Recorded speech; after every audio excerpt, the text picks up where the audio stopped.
Мен Тасымов Абылай 1997 жылы туылған. Қазіргі таңда жұмысым төтенше жағдайлар министрлігінде осы водолаз болып қызметкер болып жасаймын. Мен Маратов Нұрдәулет Маратұлы, төтенше жағдайлар департаменті жедел құтқару жасағында кинологиялық бөлімшесінің бас құтқарушы қызметін атқарып, кинологпын. Менің басты міндетім иттерді үйрету және құтқару жұмыстарына дайындау иттерімізді. Менің есімім Рахимов Нұржан Көбегенұлы. Атырау облысының төтенше жағдай департаментінің жедел құтқару жасағында бөлім басшысы болып қазіргі уақытта қызмет етемін. Қызметім альпинизм. Атырау қаласында ескі аэропорт деген жерде дүниеге келгем. Мектебім Абай Алтын сайын 11-ші мектепте оқыдым. 1-ші класстан 9-ші классқа дейін сол мектепте оқу өстім. Мен 9 бітіргеннен кейін полит колледжде басқаша мамандықта оқыдым негізі, бірақ жұмысқа негізі қатысы жоқ. Осы жұмысқа кірердің алдында осы төтенше жағдайлар министрлігімен водолаз саласында оқыдым. Қазіргі таңда мамандығымды спорт саласында жалғастырып, қазір спорт факта оқып отырмын. Бала кезімнен бастап дзюдо күресімен айналысқам. Және де осы жұмыстың атынан рукопашный бойға шығам. Департаменттің атынан шығамыз. Өзімнің туған жерім Атырау облысы, Құрманғазы ауданы, Құрманғазы селосы, Рембаз ауылында туып өстім. 1994 жылғымын, жасым 32-де. Өзім Абай орта мектебінде білім алғам. Сол 11 бітіргеннен кейін өзім медициналық колледжде 3 жыл фельдшер бөлімінде тәмамдағанмын. Сол арқылы фельдшер болып, осы жедел құтқару жасағына құтқарушы мейіргер ретінде жұмысқа тұрғанмын. Атырау облысы Махамбет ауданы Сарайшық селосы дейтін жерде дүниеге келдім. Сол жерде балабақшасында, мектепте де сол Сарайшық ауылынан бітіріп, одан 9 бітіріп, 9-ші класс бітіріп, Атырау политехникалық колледжіне түстім. Ол кезде балалықпен неше түрлі жағдайлар өтті ғой басымыздан. Постоянно жарыстарға қатысып, мектепте жүрдім, олимпиадаларға қатысып. Көбінесе сол жеңіл атлетикадан қатысатын болдым өзім. Жүгіру, турник, соның біршама көмек етеді жұмысқа келгенде. Сол спортпен айналысқаннан бастап батылдыққа жақын болдық. Өмірдің өзі күреспен тұрады. Осы жұмысқа кірерде енді қызығушылық болды, я. Өзіме андай адамды құтқару, өзім міндетім деп білемін. Мысалысында. Алғаш келген уақытым 2024-те кірдім алғаш. Сол кіргеннен бастап осы саладан водолаз саласында 2 жыл болды.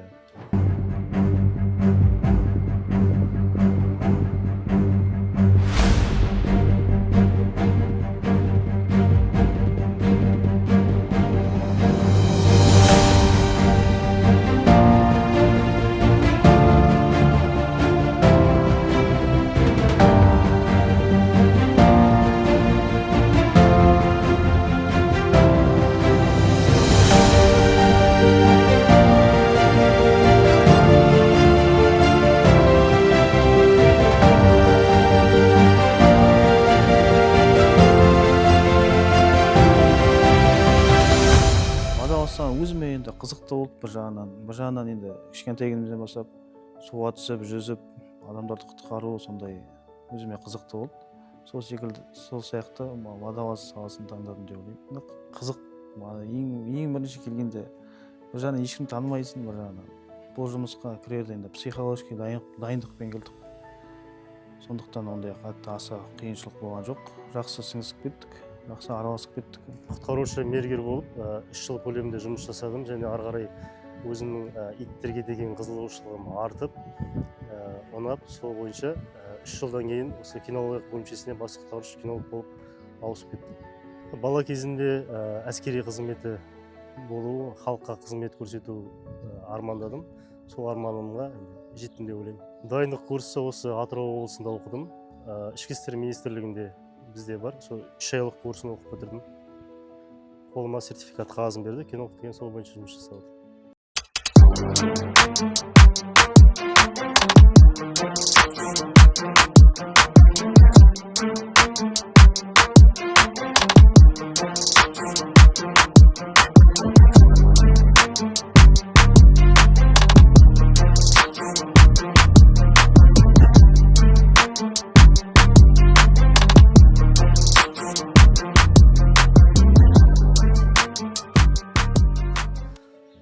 келуде мақсатым біреуге қызығушылық емес, әрине өзімнің бала кезімдегі арманым әскери қызметі, құтқару қызметіне жұмысқа тұру болатын. Сол арманымды ары қарай дамытайын деп осы төтенше жағдай департаментіне келдім.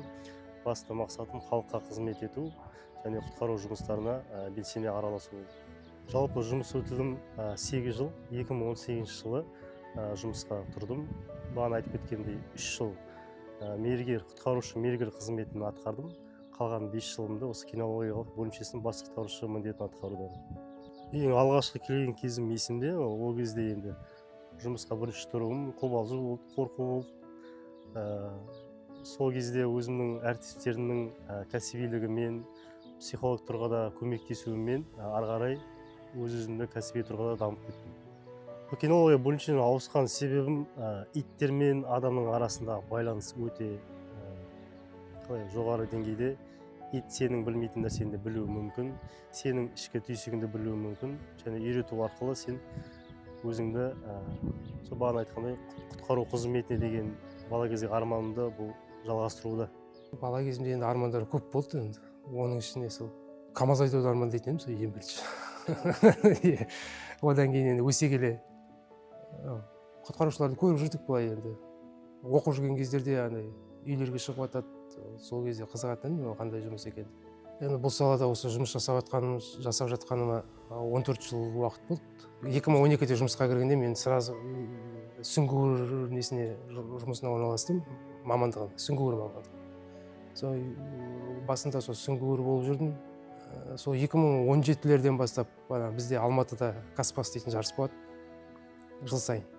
Сол 2017-де сол жарысқа барып, сол кезден бастап уже альпинизмге қарай бет бұрды. Алғашқы жұмыс күні есімде. Ол кезде ең жаңадан жұмысқа келген уақытта ондай қатты көп қиыншылықтар болған жоқ. Неге десеңіз, енді мен алдымда жасап жатқан ағалар болды ол кезде. Солардың көмегімен әйтеуір коллективке тез сіңісіп кеттік. Қиындықтар басында болды әрине. Ең бірінші күшікті өзіміз асыраймыз. Бір айынан бастап асыраған кезде қиыншылықтар болды. Өзіміздің кинологиялық бөлімшесінің бас мамандары бар. Солар арқылы көмектесу арқылы, үйрету тұрғысынан көмектесу арқылы өз-өзімді дамытып, ары қарай иттермен жұмыс жасау жеңілдеп кетті.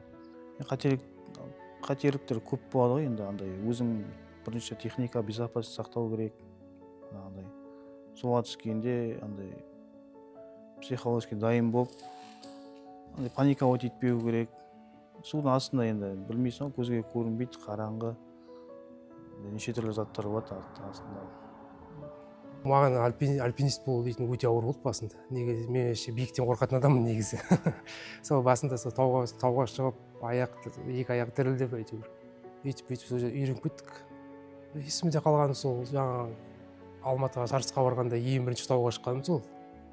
Мен басында өйтіп қорқатынымды білмейді екенмін тауға шықпай тұрып. Сол 50 метр биіктік, таудың биіктігі. Сол әбден басынан шыққаннан кейін жерге қарағанда уже болды, екі аяқ жасамай қалды. Қорқыныштан екі аяқ жасамай қалды. Сол жерде әйтеуір өз-өзін ретке келтіріп, жеңіп қорқыныштан қайтып түсу керек қой. Сол есімде қалған сол ең бірінші тауға шыққаным сол. Сол жаңа айттым ғой, Каспас дейтін бізде жарыс болады деп. Сол жарыста основной жұмыс альпинизм жұмыстары болды. Таудан түсу, адам түсіру, бір таудан екінші тауға өту деген сияқты. Сол кездерде уже альпинизмді толық меңгеру керек болды. Сосын мен енді спортқа жақын болғасын жыл сайын баратын болдым соған. Капитан команда болып баратын болдым. Сол кездерде альпинизмді толық меңгеріп алдым соған. Сол үшін альпинизмге өтіп кеткен.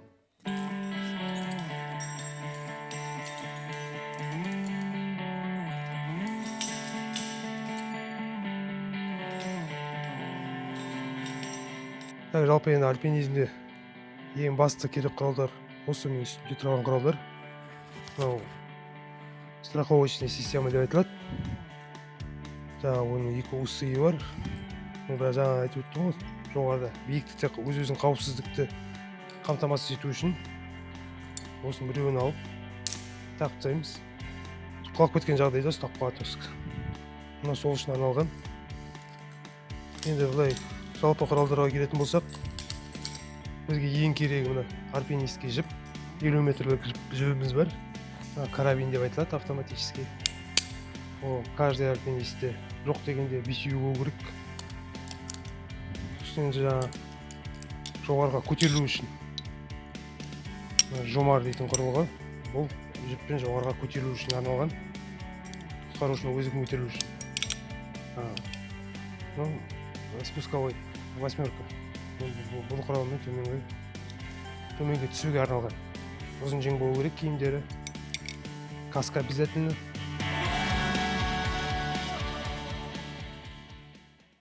әрбір құрал жабдықтар маңызды ғой түскенде. Үстімізде костюм болады. Бізде бөлінеді гидрокостюм, мокрый костюм деп. Жазғы киетін, қысқы киетін. Қысқа киетін костюм мына ішіңізге су өткізбейді, тоңдырмайтын. Ал жазғы киетін ол мокрый түсе береміз жазда. Костюмнен кейін бағанағыдай суға бату үшін үстімізге белімізге груз байлаймыз. Груздың килосы бір 15 килодай болады. Және де баллонный аппарат ол демалуым үшін көмектеседі. Судың астында демалып, емін-еркін демалуым үшін. Және де қолымызда пышақ болады водолазный. Және де сосын белімізге сигнальный лист байлаймыз. Жіп. Ол бағанағыдай сөйлесіп отырамыз да, сол жіп арқылы оңға, солға, артқа, алға жүр деген сияқты. Олардың әрбір атқаратын рөлі маңызды. Біз егер бір нәрсе болмаса, біз суға түсе алмаймыз. Біздің қызмет иттеріміздің жалпы мақсаты үйінділер арасынан қар көшкіні, орманды дала, техногенді апаттарда іздестіру жұмыстарына қатысады иттеріміз. Өйткені бұл иттеріміздің иіс сезу мүшесі арқылы өте тереңдегі завалдың астында жатқан зардап шегушіні сезу арқылы іздеп табамыз. Қызметтік иттердің негізі біздің Атырау облысында ондай үйдің құлау қаупі ондай жоқ, ондай тіркелген жоқ, бірақ далалықта іздеу жұмыстары жүргізіледі. Және де иттеріміздің жыл сайын аттестациялық сынақтан өткізіледі. Ол әр жылда әр облыста өткізіледі. Бүткіл Қазақстанның жедел құтқарушы жасағының иттері, кинологтары жиналады, аттестациялық сынақ өткізіледі. Ол кезде арнайы комиссия құрылады. Тыңдау, бірінші етапта тыңдау болады, екінші етап завалды үйінділер арасынан іздеу жұмыстары болады, үшінші табиғи іздестіру жұмыстары жүргізіледі. Осы үш етаптан өткен жағдайда ғана итке сертификация беріледі. Бізде енді Атырау облысында тау жоқ, жартастар жоқ болғасын, бізде көбінесе жұмысымызды көп қабатты үйлермен байланыстырады. Оның ішіне не кіреді, мысалға шатыр шу кіреді, бізде биік үйлер көп қой, мысалы. Сосын жардың үйлердің жарлары құлайын деп тұрады, сондай. Сосын секірем деп тұрады, может біреу. Сондайларға көмекке шығамыз. Альпинизм основной бізде көп қабатты үйлермен байланысады. Биікте жұмыс істейтін құтқарушының ең басты міндеті ол өз-өзін сақтандыру. Өз-өзін сақтандыру дегеніміз құтқарушы болғандықтан ол біреуге көмектесу үшін бірінші өзінің қарабасын, қауіпсіздігін ойлау керек. Сол үшін ең негізгі міндет сол қауіпсіздікті қатаң сақтау. Қызықты оқиғалар негізі болып тұрады. Бір қызықты оқиға болды, бір кезекшілік кезімізде бір визит түседі, манағыдай бір әйел адам суға батып кетті деген. Соған барып, сол әуиткі уақытында түседі, әуиттен бір кешке дейін соны адамды іздейміз. Іздеп жүр, манағыдай неше сағат, 5-6 сағат іздейміз судың астында. Сол іздеп жүрген уақытымызда уже қайттан хабар келеді бізге, о адам суға батпаған, жаңа үйінде деген. Байарсам, сондай қызықтар болып тұрады енді. Бір жағынан енді жынданасың, нетесің енді бағанағыдай 5-6 сағат судың астында енді қайта түсіп, ауысып түсеміз. Сол кезде енді адамның батпағанына, тірі болғанына қуанасың ғой. Қанша жұмыс жасақ та, бағанағыдай қанша еңбектенсек те, адам тірі қалды да. Сезім енді жаңағыдай адамды тірі құтқарып алсақ енді қуанышты боламыз, қуаныш сезімде боламыз. Адам аман-есен жаны қалды дегендей.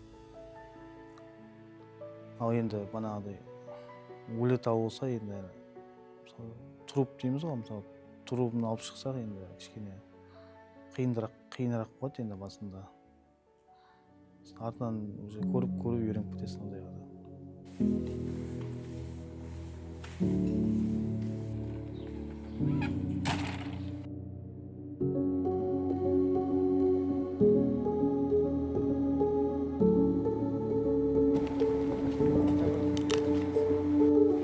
Қазіргі уақытта жаттығу жұмыстары болады. Сүңгуірін қалай түсу керек екенін соны көрсететін боламыз. Өміріміз болмаса біз астын жыға алмаймыз.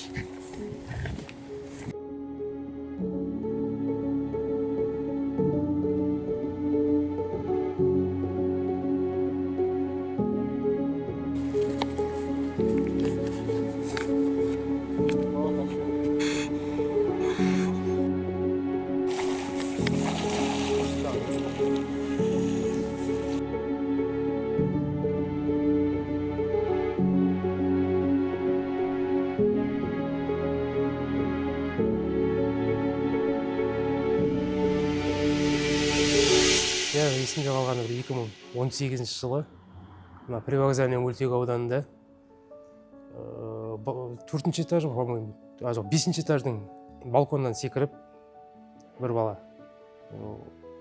Не үшін екенін белгісіз себептермен балконнан секіріп 5-ші этаждың 2-ші этаждың балконына түседі. Екі аяғы, бір қолы сынып жатады. Соған бізге шақырту берді скоройдың қызметкерлері. Көмектесуге түсіруге. Онымен квартирамен баратын ход болған жоқ. Сондықтан сол 2-ші этажға былай өрмелеп мініп өзіміз жаңа зардап шеккен адамды носилкаға өзіміздің тәсілімізбен байлап сөйтіп скорыйға түсіріп бердік. Сол құтқару кезінде адреналин ойнап кетеді ғой енді. Тез жасап өйтіп құтқарып скорыйға салып жібергеннен кейін бір адам құтқардық әйтеуір деген ол сезімді сипаттау енді қиын сияқты.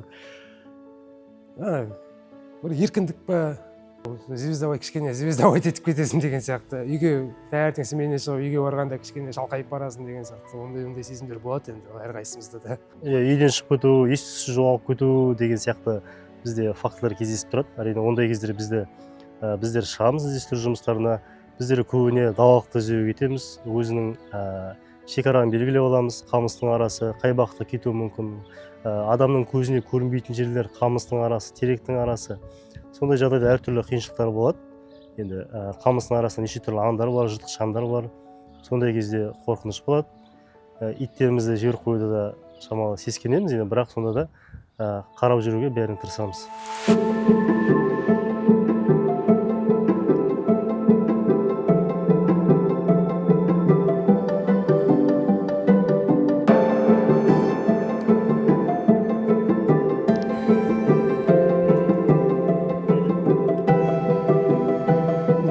Қызметі итінің аты Герат, жасы 2-де толық. Бұл бельгиялық овчарка, Маленова дейміз. Бұл итті таңдайтын себебіміз, бұл өте төзімді, әрі жұмысты жақсы атқарады. Жылдамдығы, шаршамау жағы, шыдамдылығы психологиялық тұрғыда өте керемет ит. Сол себепті біз қызметті иттерімізді осыған аламыз. Өзіміздің бөлшемізде қазіргі таңда 4 итіміз бар. 4 осылай бельгиялық овчарка, 4 кинологымыз бар. Бұл қызмет иттердің өмір сүру жасы емес, жасына қарай емес, біз бұны 2 жасынан бастап аттестациялық сынақтан өтеді. Және де содан кейін 7 жасына дейін қызметті атқара алады. 7 жасынан ары қарай уже бұл пенсияға дейді, қызметтен босатылады. Енді мен бөлім басшысы ретінде көбінесе сол командамен жұмыс жасаймын ғой енді. Онда ең басты қағида ол жерде қатал болу керек бөлім басшысы. Біріншіден. Екіншіден тыңдата біліп беру керек. Екі команданы тыңдата білу керек. Өзіне қаратып, менен үлгі алатындай болу керек қой. Біз енді жедел құтқару жасағы болғасын, мысалы бір шақыртуға барған кезде жедел қимылдау үшін арамызда осы өзім қарамағымда қазір 5 адам бар. Сол 5 адамның арамызда өзара байланыс орнату үшін жаңағыдай әртүрлі жаттығулар болады күн сайын. Әркімнің өзінің былайша айтқанда рөлі бар. Ол жерге барғанда кім не істейтін, оны алдын ала тағайындап, алдын ала жаттығулардан өткізіп, сөйтіп дайын отырамыз. Енді ол основной енді тәртіп керек қой қай жерде де. Сол тәртіп болу үшін енді кейде қатал боласың, қатты сөйлейміз, кейде қатал болып. Енді кейде ғана обстановканы жеңілдету үшін күліп ойнап та жүреміз. Оны үйрету барысында мысалы әр адам белгілі болады ғой, ол түсініп тұр ма или түсініп тұрған жоқ па, соның бәрін былайша айтқанда енді бөлім басшысы ретінде психологта болып кеттік біз. Соның бәрін енді тәртіп орнатамыз ғой ең басында. Бірінші енді әрбір жерден келеді балдар, жастар, олар көп ештеңе білмейді деген сияқты. Сол барымша енді бар білгенімді солардың миына құюға тырысамын енді. Құтқарушылардың деңгейі жоғары, бір-бірімізді манағыдай жақсы түсінеміз. Манағыдай вызовқа барғанда, мысалы суға түскенде бір-бірімізбен жіп арқылы сөйлесеміз. Манағыдай жағдайың қалай, жақсы ма деген сияқты. Мысалы мен жағдайым нашарлап жатса, андай жіп арқылы сөйлесіп 3 рет тартамыз. Сол кезде дереу шығарып алады судан. Сол арқылы біз жақсы сөйлесеміз. Уақыт бір жағынан енді уақыт керек, манағыдай уақыт үнемдейміз деген сияқты. Жағдайыңға бір тартады жоғарыдан, мысалы сигнал береді болсын, мен мынаяқтан мен бір тартамын, жақсы деймін. Манағыдай мен мынаяқтан мысалы сигнал беремін, мен жағдайым нашарлап жатыр, манағыдай или ауам бітіп қалды, или манағыдай аяғым или неге байланып қалды деген сияқты бар ғой, жіпке неге. Сонда мен 3 рет тартамын, осы сразу түсінеді. Паниканың сыры енді адам өз-өзіне сенімділік болу керек, сабырлы болу керек деп ойлаймын. Қатты паника ұстап, ондай болса уже дұрыс емес болып қалуы мүмкін. Паника ұстаған жағдайда енді өз-өзіне сенімділігі кетеді, манағыдай өзі қолы құрысып қалуы мүмкін паникадан. Адам уже жүрегі шоршып кетуі мүмкін, андай жүрегі ұстап қалуы мүмкін. Сол секілді өз-өзін батырады. Манағыдай паника ұстамай, өзіне уверенность болып, андай сабырлық танытса, онда жақсы болады. Ондай жағдай кездеседі, өлім мен өмірдің арасында жағдай өте көп кездеседі бізде. Біз тек қана кинолог қызметін атқармаймыз ғой. Былайда жедел әрекет жасауға кірісеміз, көмектесеміз, авария, ДТП деген сияқты. Сол кезде өзімізді психолог тұрғыдан іште дайындайды ғой. Психологымыз бар, өзімізді дайындайды. Біз де өзімізді сондай психолог тұрғыдан төтеп беруге, өз-өзімізді шыдамдылыққа шақырып, сабырлыққа шақырып, өз-өзімізді жеңіп, ары қарай мақсатпен жұмыс жасай береміз. Менің өзімнің мотивация болғаны жас кезімнен армандаған әскери болсын, төтенше жағдай департаменті болсын, ішкі істер министрлігі болсын, және де оқыған өзімнің медициналық оқуым бар, соның бәрін пайдаланып отанға қызмет ету. Сол менің мотивация болып саналатын жұмыста. Жас кинологтарға, қызығушылық танытқандарға итті жақсы көру, итпен дос болу, мейірімді болу. Төтенше жағдай саласына келем деген жас мамандарға оның бойынан табылатын батылдық танылу керек, ерлік және тәртіп керек. Негізі бұл мамандықтағы ең алға жетелейтін мотивация ол жалғыз енді альпинист емес, ол сүңгуір болсын, қай салада құтқарушы болсын, оның ең басты міндеті осы халыққа қызмет ету, адам құтқару, адам өмірін құтқару. Ең басты мотивация сол деп ойлаймын, адам өмірін құтқару. Мен осы 14 жылдан бері әртүрлі шақыртуларға шығып, одан әрі тағы бір адамның өмірін құтқарсам екен деген мотивация болады өзімде. Айтады, отан үшін отқа түс кемейсің дейді ғой. Сол секілді отанға қызмет ету бәріміздің де борышымыз. Сол үшін жастарды осы жұмысқа шақырар едім. Әрбір адам енді міндет деп ойлаймын, енді адам құтқарушы болу міндеті деп, борышымыз деп. Құтқарушы деген сіз үшін бір сөзбен? Қазіргі заманның батыры деп айтар едім. Жауапкершілік деп айтар едім. Батырлық және жауапкершілік.